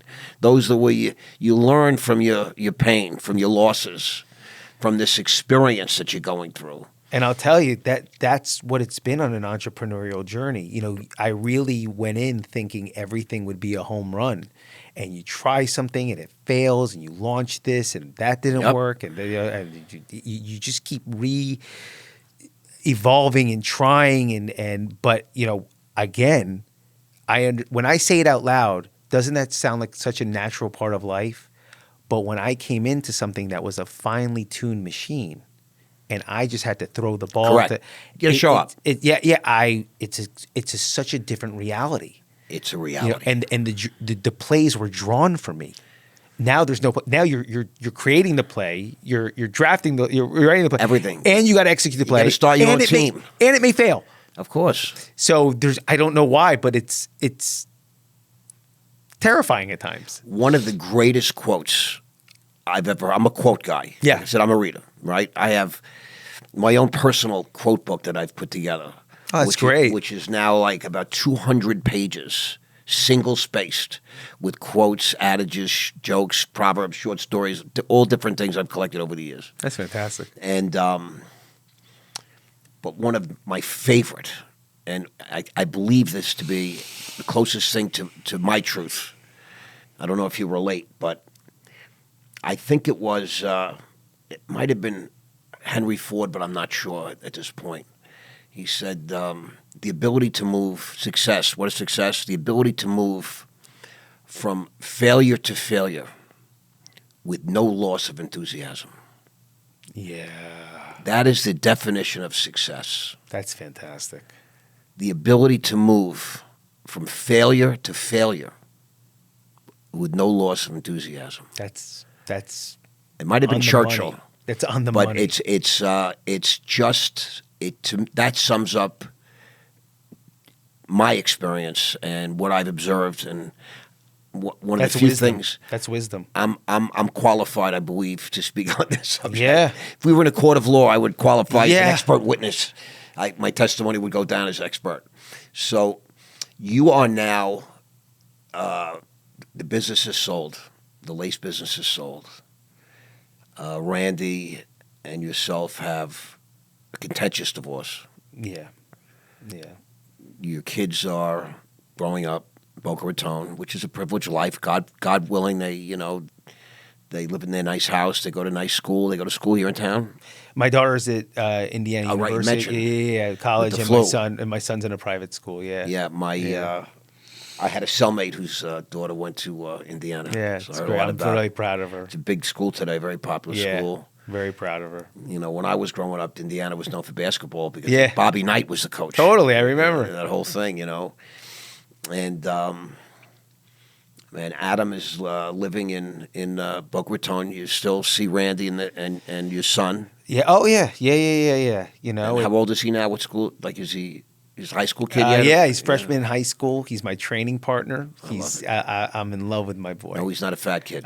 No, he was, and then he did the really? same thing. Okay. He did the same thing, and he loves bodybuilding, and I introduced him to so many people in the industry, some of his heroes, and he's my training partner. He's my buddy. love He's it. my pal. He's It's my the pal. best thing in the world. Love him to mini pieces. me. Love mini me, and better than me, and smarter than me, and more detached than me, which is really healthy. I really, when I feel something, I grow an attachment very quickly to something, and he sees things clearly. He could detach from somebody. He could detach from and I'm very proud of him for that. Well, he has a lot of inner strength from his relationship with you. I appreciate that. I appreciate that. He got you your on steady ground. Yeah, I appreciate that. You know I'm what I really mean? You're proud on of him. solid ground. And I'm really grateful he doesn't have that attachment thing. I wanted to ask you about that. I mean, is there any? Do you see any of yourself in your son? Yeah, but I see. I mean, the drinking and the no, I that see. propensity, Look, the addictive propensity. I don't want to steal his rite of passage. I got it. I to get it. experiment and to Right. to It's normal. yeah. It's normal. I have told him about the family genetics, and I'll be here for him if something happens. Right. But what I see is he's got what my dad has and what my grandfather had. He has the obsessive compulsive driven part. Workaholic The part. work, yeah, the drive, But hasn't manifested. but it hasn't negatively. manifested into the disease. Okay, that's good. It hasn't manifested into Listen, the disease. I believe that the power of addiction, it gives us a superpower. Absolutely. So I had a psychiatrist. His name was Dr. Arthur Knauert. After I got sober, and I got sober, like clean and sober. Got it. After about a year and a month, I was dissatisfied with my progress. I've done all the 12 steps. I'm running big book study programs in my apartment. I'm going to 2 meetings a day. I'm only dating sober women. I'm working out 5 days a week. Doing the deal. And I'm just working. I'm in a machine. Doing I'm the like a deal. machine. Yeah. Like I don't think. All I do is do. Yeah. I'm very full of self-discipline. I modulated my diet. Only time in my life I did that, critically. I was down 100. I was 170 pounds, lean. I was running 5 miles 5 days a week after I would work out with weights and do the whole body part thing. I was really like as good as I've ever been in my life. You know what I mean? Yeah. Just so rigid, so unthinking. This is just what I do. Yeah, I get I don't it. think about it. I'm not tempted. I'm not this. I just boom, Totally. boom, boom. I was dissatisfied Yeah. with my. I feel like I just wanted more. My drug of choice is always more, and I just wasn't evolving. I felt like I was stuck, and I felt like the program was only taking me so far, and I wanted more, and so I decided to go see the psychiatrist, and he was recommended after I did there was no Google, we didn't have all these different things, word of mouth was very powerful, and I knew a lot of people, and It's probably better. Wall Street, yes. So it's a little overstimulating today. Yeah. I mean, he was the father of the study of addiction in the United States. That's what he's credited for. He was talking about this stuff, back in the 60s, in the 70s, like when I noticed when Dion changed his life in 1968. I was shocked by that. Yeah. I was shocked by that. That to me is like, it's hard for me to even fathom today, And so, he said to me, look, we spent a lot of time trying to see if I'm angry. I said, what's funny, Dr. K, I go to these meetings and everybody's so angry. Everybody's so I said, I feel like I'm the only person in the program that's not angry. It's the only time he ever smiled or laughed. He laughed. He later on told me that I was probably the angriest. Yeah, you're furious. That happened to me too. And that happened to me too. You have a river of rage running through you. And he says it's like fire. Fire was God's creation. It's one of the afflictions. So lightning would come and strike a forest, like what's happened in California a little bit. Yeah. And fire ravages, it kills, it destroys every single thing in its path, including man. Right? If left, untempted to, if it's not corralled, used. But if you can get your arms around fire and use it to your advantage, it can light, it can heat, and it can feed an entire city. The power of. So you have that river of rage just running through you. We have to learn to channel it. Yeah. Use that rage, and that will give you your superpower. So when you phrase it like that to a guy like me, it's palatable. So I'm like, I got a superpower. Yeah, totally. You know what I mean? It's like it was appetizing to me. Yeah, it's a compliment. Yeah. Right. And so I managed to, at times in my life, especially when I was down in the stock market, they were telling me, you wanna be a successful stockbroker, you gotta dial your phone 100 times a day. You wanna make $500,000 a year, you gotta dial 200 times a day. You wanna be $1 million producer, you gotta do it 300 times a day. And if you want to be 1,000% sure you're going to be $1 million producer, do it 400 times. I said, okay. And other guys would get tired, and other guys would get bored, and other guys would get discouraged. Kept going. I just have this rage I can tap into that allows me to go a little bit harder, a little bit farther, a little bit longer. I don't get discouraged. Yeah. I find humor in it, whatever. Totally. My doctor, similar story. Maybe not as rageful. I'm not sure. Who knows? But he said he explained it like violence. He's like, Adam, it's like a violent energy in you, like a Rage. yeah. He's like you.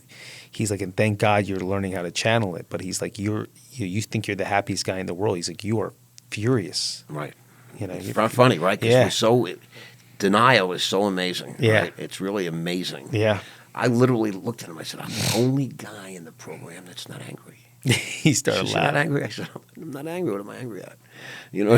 He's like, you're furious. Furious. Yeah. I'm like Because an you're the animal. worst of all of An them. animal. Yeah. A savage. You'll It's devour true. them. But it's very funny because that's how out of touch I was. Yeah. And part of me knew I was dissatisfied. You know, I had a girlfriend at the time. She was an OA. She, you know, Yeah. she was bulimic, and but she was in recovery. Beautiful woman. I mean, you know, you would look at her on the outside and say, "What, are you kidding me?" Perfect. And she's like, "Why do you feel like you have to go to therapy?" And I don't know, but I just feel like I want more. I could be more. And it was the most brilliant thing I ever did in my life. It's great. I went 7 years. I get it. I 7 get years. I could afford it. It was a good deal of money. And he was such a guy that, you know, I used to travel a lot for business and all that. And we would have phone appointments. it. Yeah. You were dedicated to the work. Yeah, he says, no, you got to call in. We're keeping that time. You were dedicated. And I said, Doctor, I'll send you the money. Don't worry about it. He goes, I don't need your money. You know, he really was. He took it was like I was one of his little missions. Like, Yeah.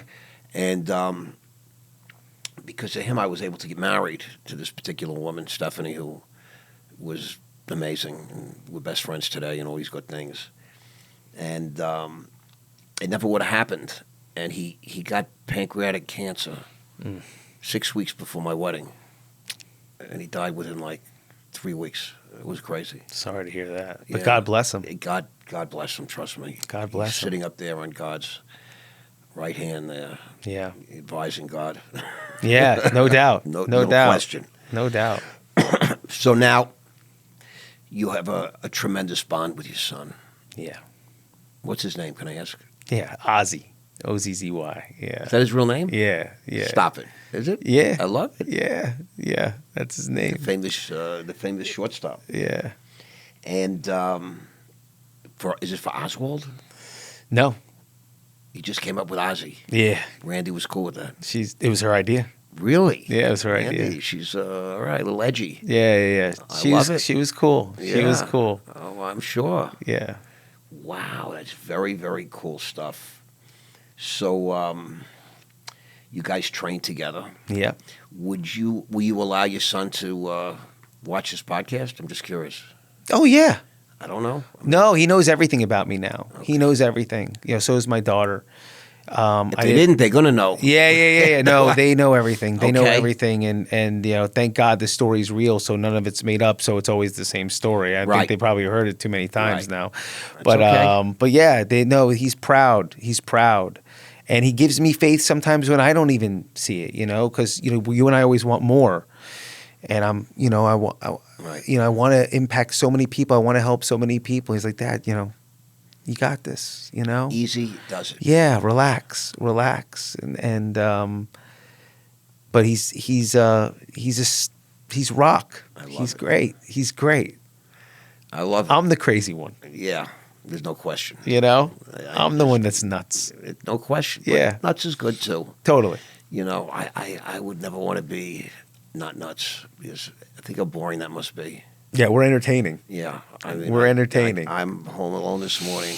I'm not feeling as well as I do, and looking at my house, and I'm like, it's been a week now, and I just can't seem to straighten up because I'm You're exhausted. just out of sorts. I'm not Yeah. myself. I have documents everywhere. I was in the middle of doing so many things. You're exhausted. Yeah, and it's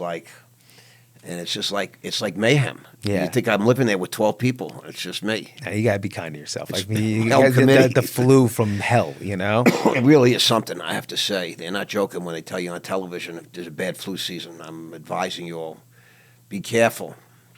People are telling me to take echinacea and all these lovely things, and Yeah. who knows what the Some hell. guy, be careful. He invites me to a podcast. Listen, I canceled last week. I was I'm really teasing. ill. Last I'm week, you would have got teasing. sick. That's New York and New Jersey. Yeah. That's New York. Last week you would have been. Most people wouldn't even get that humor. You know what I mean? They're like, "Ah, that was a jerk I thing." would have infected you. Yeah, totally. I can't Totally. do this Yeah, anymore. you've been on a ton of antibiotics and Straight. yeah, totally. If anything, I've taken too many. We're good. Yeah, I get it. You know what I mean? Now I they get got me it. on steroids too. But all right, it's all good. So, at what point did I know that you got divorced. Yeah, You said it was rough, which it was rough. all divorce is rough. Yeah. I don't care who you are. It was rough. And but you both stayed in town. Both stayed in town, You're still doing your family, your co-parenting, right? co-parenting. And now you meet a woman somehow. Yeah, Sober woman? she is sober, but not. She just decides not to drink. She's Right. just not like. That's Yeah, right. She's just she's a normal. non-drinker. Yeah. Stephanie was naturally sober. Yeah, and this woman lit me up. Was it lit love? Me up. It was. It really was, and is, and was, and Can you talk about it, or yeah. No. Of course, I just want to be respectful because I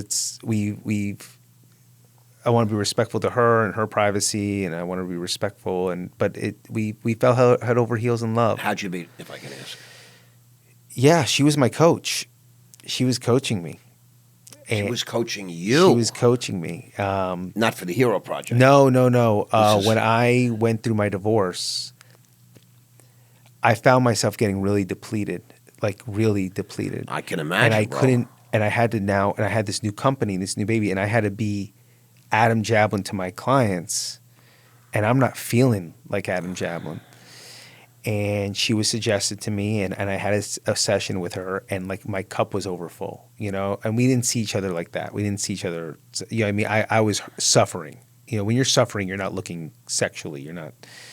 And Well, these things have a way of transmuting, yeah, and then especially in that sort of relationship. I'm sorry, yeah, and then something happened with the divorce again, and look, I'm sure Was she advising you, like, yeah, but not legally, Right. more on personally? and spiritually, and Okay. yeah, and So she's a professional. she's professional. Yeah, she's the real deal, and she really helped me and really gave me the grace and the strength to get through the divorce and to be a gentleman during it, to be a real gentleman. love it. Okay. Yeah, to be a real gentleman. And long story short, she gets a special ticket to Tony Robbins, and she can't go. And she's like, "You really got to check him out." And I was like, I'm a 12. I'm like, I don't do all that. Tony's the most amazing. Yeah, I go. I'm sitting in the front row. You know what I mean? Yep, and, I do. And I just couldn't. I couldn't get over him. He's the greatest. He's the greatest. He's the greatest that ever did it. And I study under him for 2 years.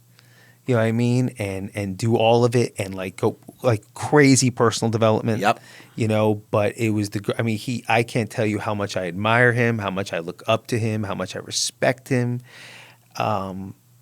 He is an anomaly, in my opinion. He's a real anomaly. One of a kind. One of a kind. He really He's a is. very special man and doesn't need to be doing it, Of course not. Had some great conversations with him privately in which I really got to see what a good man he was. And I fall in, and this girl and I have the greatest love affair, just the greatest love affair.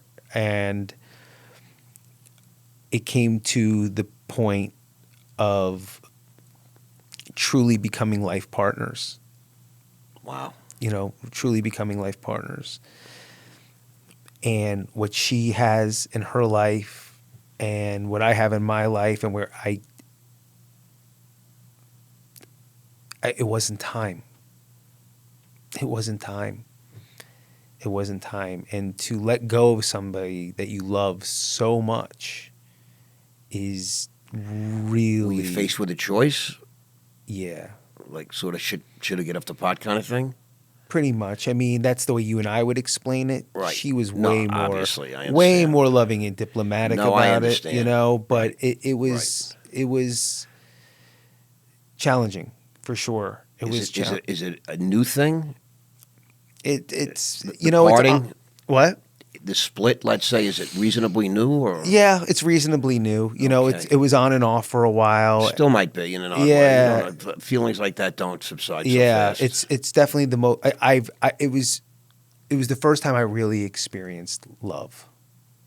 I get it. Love, I understand. you know, I understand. and I can't compliment this woman I get it. enough. I She's get it. like she's magical. Literally, she's magical. But I have priorities, you know, especially right now, and I couldn't be what she needed. Today. For today. What she needed. Tomorrow's another day. You never know. Yeah, I'm going to say it like that. The stories, in my mind, I take this from one old dog talking to a Sure. young buck. yeah. The story's still being written. I like to hear that. It's still being written. The I like pain to is hear very that. fresh. I could feel The it. pain is fresh, but you know, we talked. We said everything's on the table, so you know, vulnerability is going to be. I have to be there. I can't pretend to be somebody else. This is all good stuff. Yeah. And this is just one old dog, Yeah, and I had to sniff it out. yeah, And one day, you know, at some point, you're going to watch this whole podcast, and you're going to see that I know what I'm saying. Oh, I trust you already. This is an ongoing story. The saga is Yeah. still being written. I don't know what's going to happen. Yeah, me either. Only God knows what's going to happen. Only God knows. But He does know. I The story trust was him. already written before we were born. You know, I think I just lied to you. Damn, Sometimes I don't trust God. that's good. I trust good. him with certain things and don't trust him with other things. I understand. And that relationship still is the most important to me. And maybe that's also what he's trying to teach me, I get it. you know, but I'll if you were to really examine my thoughts, you'd probably be like, Adam, you know, you say you trust God. Doesn't sound like it. Not in there.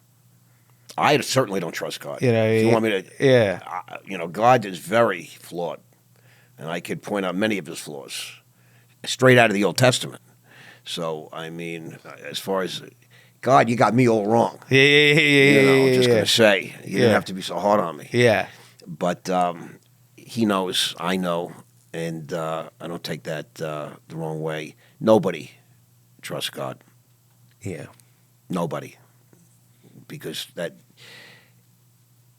that's the opposite of being human. I got to tell you something, and you're going to meet him. I'm going to get him here. The closest I've ever been to somebody that really, really, really does trust, even let's say there are moments that he doesn't, is Dion. I believe that. I get it. I remember listening to him qualify and remember his spirituality. Yeah, he really, And you know what? He's closer to God than we are because he's 85, right? no doubt. Yeah, 85. And in another 20 years, I'll probably be a little closer. Yeah, too. you'll be way closer. That's what it is. And probably on your deathbed, you finally say, "Yeah, fucking, I get it now." Let's take me home. Right. I get it. I got Yeah. it. It's a journey. you Yeah. know. I like Take to say me home. from birth to death, and Yeah. right at the end of the game, you understand everything. I really believe that. Yeah. I do believe. I that. can't believe you're 68. You look great, man. Thank you. Your energy is fantastic. Oh, I'm at 40% today. I know, but still. Yesterday I was at 25%, so we're moving quickly now. Yeah. We're moving quickly. The next time you get full throttle, and maybe we'll get Dion in this. So now Absolutely. I want to get to this this fine gentleman, because going through the book, because I'm an older guy, Yeah. his music was present when I was growing up. And of course, as you mentioned in some of these famous movies and the rebirths and all that. But to me, a lot of his stuff is fucking timeless. I mean, Oh, yeah. Some of his songs, Wanderer, what? I know. He's talking about me. I know. Every young man in the country thought I had to be thinking that at the time. And some of the other, it's just amazing music. And being a Bronx kid, I was talking to Stephanie on the way over here, and she's a Bronx girl. Her family grew up there 50 years, grew up in the shadows of Yankee Stadium. Mm-hmm. I know he's a big Yankees Oh, yeah. guy and all that. And I was playing his music this morning. And, it's just, I'm staggered at the amount of, he should even be more. He should be more highly regarded. Do you know what I'm saying? I really believe that. I'm shocked because his music was what? It's iconic. Yeah. It's not just great music. It's fucking iconic. Well, what's really cool about Dion is, I agree with you, by the way, he is that to the people that I looked up to. You know, Springsteen, Right. Dylan, Clapton. Oh, my they guys. look at him like that. Like that. Right. He influenced them. So they marvel at him. Right. Marvel. They just can't believe him. He was out of nowhere. I mean, he was one. He was they say Elvis was the greatest. Yeah. Right? Elvis, the king, whatever. The Yeah. Beatles, right? John and I were talking about this before you came in. And he was one sliver away from Elvis. Yeah. One little hip throw. Yeah. You know, Elvis really just took it to the next level. Yeah.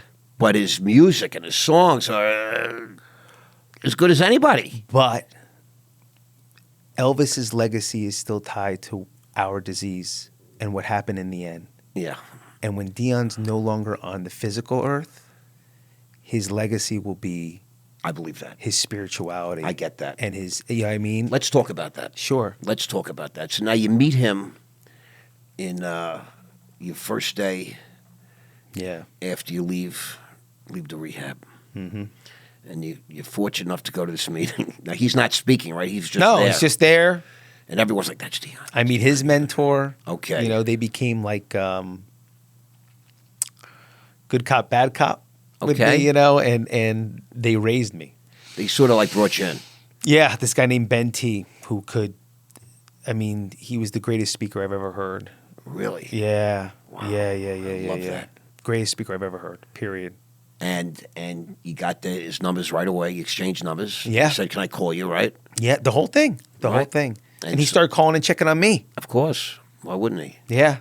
Why wouldn't he? You're a fine young man, and you're special. You have an aura. There's something special Thanks. about you. And we start going out to lunches, and Yeah. you know, he's explaining life to me, and he's explaining life in a way that I can hear him.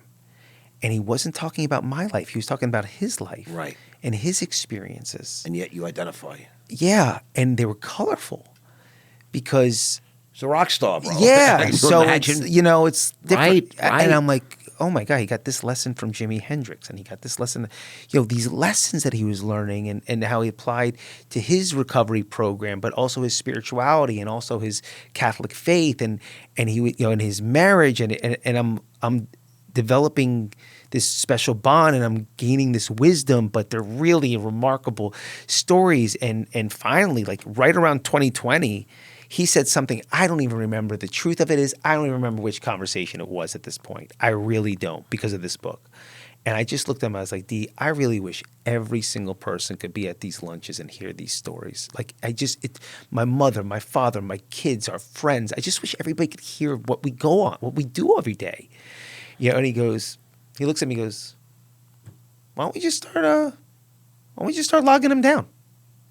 I was like, yeah? He's like, yeah, we'll just write them down, see what happens. Took us 4 years. Should have recorded some of them, too. Yeah. But we have a couple of recorded of him, like, and we Right. go back and forth with voice memo and stuff. But that's what happened. And you know, so basically the book really is an older, wiser mentor passing the wisdom and me writing, you know, first person, but then bringing him as the main character of the Right, story, and bringing you in on these lunches and these dinners and these experiences that you could hear that Dion can become your mentor. So at some point you decided, let's write a book. Yeah. We just kept moving forward. And have you ever written a book before? I did. I Okay. wrote a book during my recovery called Lotsaholic: From a Sick to Sober Superman. And then I self-published it. I love it. It did make New York Times bestseller, which I was really proud of. It did. It did. Not top 10, but just Right. bestseller. Just, Yeah. you know. Nothing wrong with that. No, I was really proud. Really, Self-published? Self-published. Self-published. So have you written before that? Or No. This is like a superpower Ross, you didn't know you had. everything was given to me through recovery. I didn't No, know you had it. It wasn't given to you. It part of you. I couldn't access it. Well, you didn't access it. Yeah. But, you know, at some point you were ready and, Yeah, I just wasn't aware. right, you weren't aware. That's the thing. You know, I wasn't, you know, there's a lot of people out there. You and I are older. Like, I know I'm younger than you, Yep. but we're older. You know, there are many people out there like want to be a speaker. They want to like they Right. you know, Right. you know what I mean. And then there are people like us that you're born with it and you don't even Right. you know what I mean. Like that wasn't my It was dormant in you. but I wasn't that wasn't my vision. You know what I mean? Right. I was like I want to be a speaker. I want to be a coach. Like this is what they want to be. I understand. You know what I mean? This is like our Right. calling. Right. You know what I mean? Like I it's get it. like we went through hell to figure out what we are. Correct. You know, they want to be like I didn't Right. ever see myself on stages and like wasn't in the cards. You know what I mean? How can I make this pattern of lace the same quality with the same yarns, as good as my dad, as make him proud. And what am I going to drink tonight? Yeah, I mean, and I need some Patron. You know, I wasn't. Was that none your of this thing, was Patron? That was my baby. Okay. But I mean everything. You know what I mean? Like, course come I on. know. Yeah, like everything. Of course I know. Yeah, but that was the one that I got like the most wasted on. Yep. That one hit. Yeah, now that they one say hit. tequila is the healthiest drink. Well, we did that. That's why we look so good. They say it's good for gut health. That's is that why crazy? that's why we look so This good. is what I latch onto when I listen to this. Because we're sick. It's good for my gut health. Well, I got gut problems. Maybe I'll try the tequila solution. And 2 glasses of red wine a day is good for our heart. Yeah, good. The tannins are good. Yeah. By the time we're done, Right. I get it. It's so crazy. we're nuts. So now you guys have become like sort of best of friends, yeah? Yeah. But of course, with the, I respect my elders. There's no other way to put it. We're like best of friends, but I always will have a special. It's mentor mentee to some extent. Yeah, I will always have a special respect that's beyond how close we are. And I'm sure he feels that way about you. Yeah. I get that. Trust Yeah. me when I tell you. I appreciate and I'm sure it. he calls you a best friend. Yeah. Like even with, I know, but 20 years, I respect 20 years. I respect 20 years of starting this on your, like I respect my elders. It's very important to me. It's born of wisdom. That adage, you know what I'm saying? Yeah. It's just an expression of words, but it's born from real wisdom. Yeah. And you got to be foolish if you don't. And in fact, they talk about in different societies, the societies that seem to be the most robust are the ones that respect the elders. Oh, that makes me feel good. That's where wisdom comes from. That makes me feel It good. comes from elders. Where does it come from? You know what I'm saying? Yeah. And the societies that don't honor and respect their elders, they tend to die out, believe it or not. I believe that. And they talk about our society right now is in jeopardy because of the lack of respect going on right now. It's very interesting. Although, you see who's running government, Trump is 78, and you got a bunch of old congressmen and senators. They keep talking about new blood, but, you can't get around wisdom and experience. It's just what I realize now how much experience is the best teacher. Yeah. I'm a hard learner. That's what I'm told. Oh boy. I got to get hit in the head. I can take a lot of pain. I want to say I'm not that guy, Yeah, but I'm little you. you're that guy. I'm little you. I want to not be that guy. I want to learn something with one punch. I really do. Right. I don't want to keep, but I am showing myself I have to put my hand on the stove many times. I understand. Before I get the lesson. So when's the last time you saw Dion?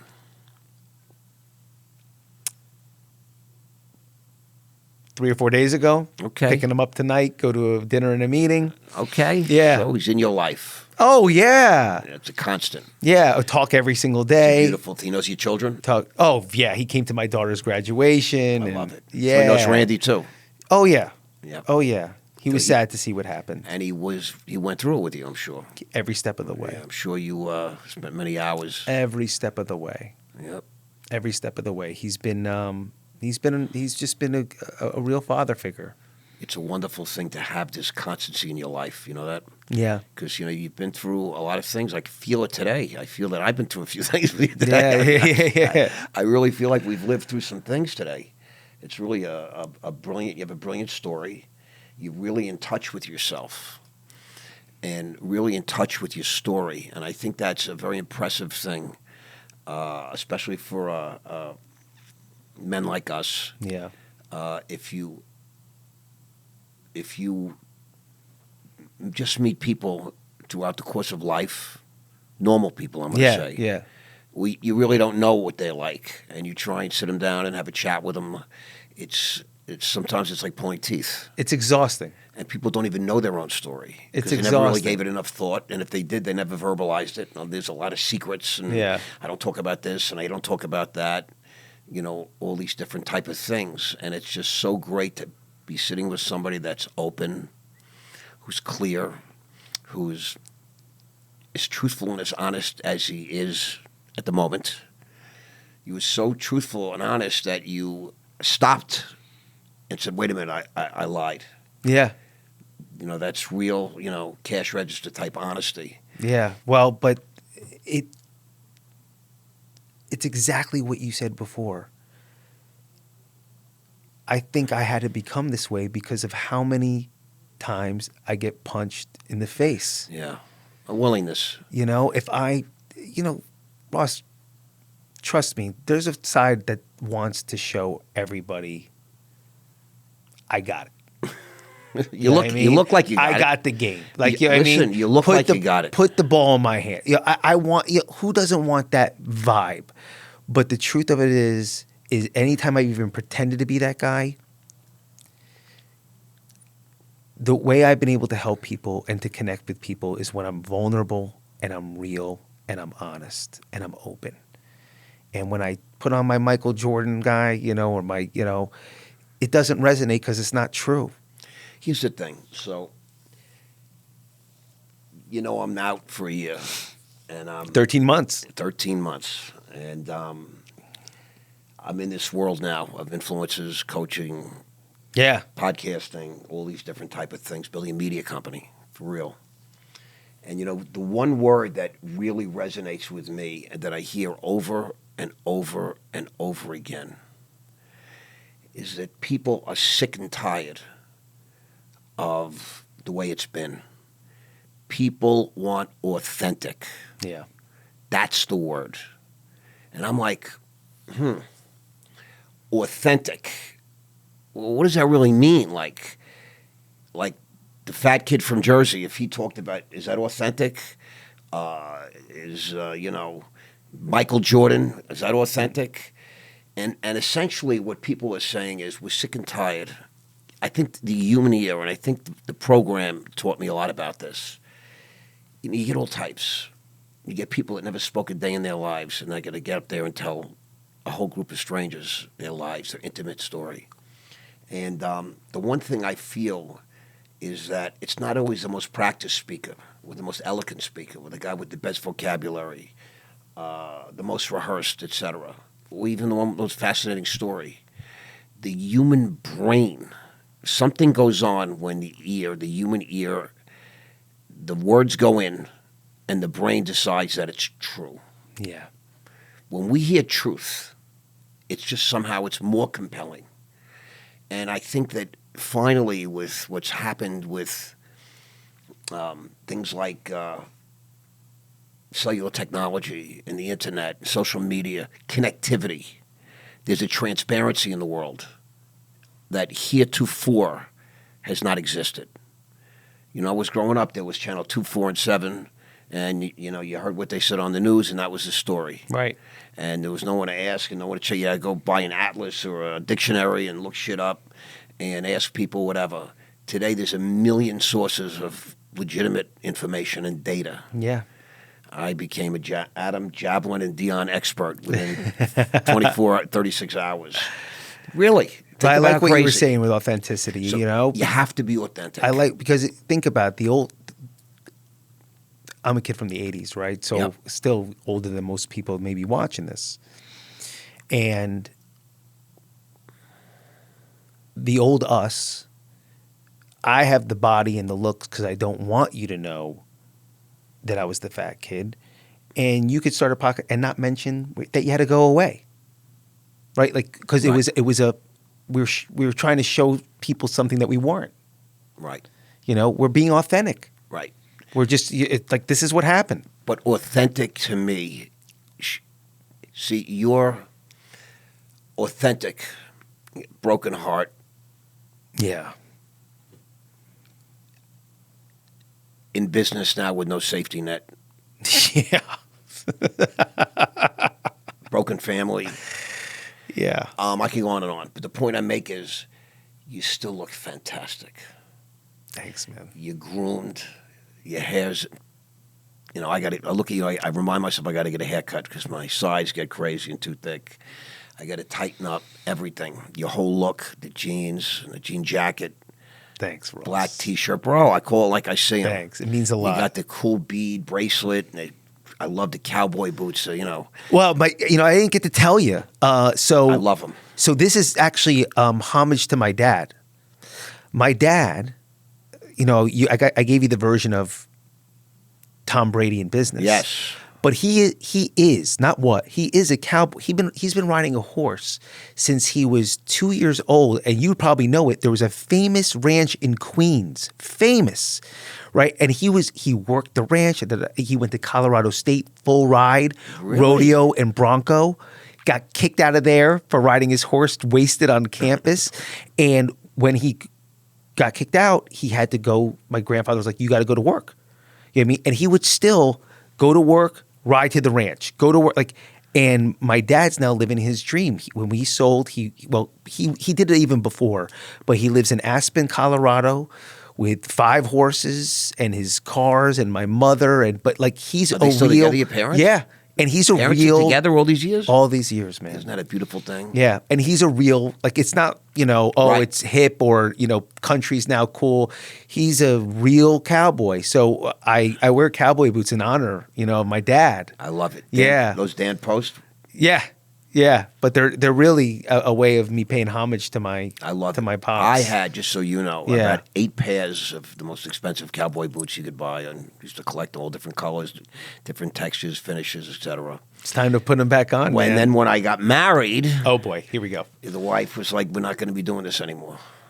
I get it. That was like my single thing. I It get gave me it. a couple of inches. I get it. was Yeah. taller. I still like those couple inches. And I loved the whole thing. I just loved it, and I loved the look, and I didn't have to think. And, Yeah. I still can't. I got 86 pairs of shoes and sneakers, and I still wear the same. It's time to get them back because we're cowboys. I'm single again. You and I now are it's time. cowboys. I'm a cowboy. We're I get it. cowboys, you and I. Correct. We are. We're Correct. absolute I love cowboys. it. I'd love for you to meet my pops one day. I You love two it. would Oh, bond. I love it. Aspen's one of my favorite places. Yeah, What a great place. you two would just be two How old peas a in guy a pod. is he? 75. Okay, she's a little older than me. A little older than you, but also like you, keeps himself in great health, great shape. And something interesting about my dad that's happened the last couple of years is, look, my dad's a no-nonsense, down-to-earth cowboy guy. He just is. And a manufacturer. Yeah. Businessman. Yeah. Businessman. Yeah. Like He you. rebuilt the company. Businessman. Yeah, because we've seen manufacturers, and manufacturers go out. In and out. You know what I mean? Especially in America. Yeah, he knows. That's why I felt like I couldn't live up to. He knew what the machines had to run I to understand. get a certain dollar value. How much time this guy can have overtime? What the design department needs to do. Like he knew numbers. He knows the details, the details. Numbers. Right. Oh my God! I couldn't comprehend it like that. I'm just a leader. Right. Having said all of that, my dad in the last couple of years has gotten really spiritual in a way. Good for him. Not religious at all, but believing something's greater. Of course, as he gets older, he's Yeah. living in the mountains, Yeah, just- watching him and his wife get older. Yeah. He's watching the family. You have brothers and sisters or no? I have a younger sister. And what is she? We didn't get to this point. Yeah, Sorry. she's no. feel She's bad. let's see, I'm 48. She's going to be 46 or 45. Okay. And she's in Jersey with her husband and a couple of kids, and she's happy. Stayed in Jersey. No. She moved back up. okay. That's a whole side story. I'll tell you that. That's Okay. a whole other podcast. But she's great. My sister's great. And when I had to grow up in recovery, and she grew up being a mom. Yep. She grew up being a mom. That's a woman's job. Yeah. Yeah. Thank God we don't have to worry about that part. Yeah. But I'll tell you something very interesting. So it's not lost on me. You you have such a great support system. Yeah. You know, look at Dion. One of the things there's two things that really shocked me, really. Shocked me. I'm going to be authentic, Ross. Shocked me. Hard to believe. 168, he gets clean. It's 1968. Yeah. He missed the end of the 60s, the 70s. Boy, this guy must have rocked out from 57 to 67. I mean, to hit a bottom in 68, and I get it. He's banging dope. Okay. And then, this really shocked me even more than that. He's still married to the same lady. Oh, yeah. From high school. Oh, yeah. What? He's a rock star. Oh, yeah. What? I know. Stop it. I know. Stop it. Susan's the best, man. But you understand my point. How could this be? 100%. He understands your point. How could this be? He understands You're a fucking rock star, dude. He understands your point. In the 60s, free love, free She sex. understands your point. Right. I mean, get out of here. Come on now. I don't get it. Love is crazy. I don't. Love is crazy. She's a beast.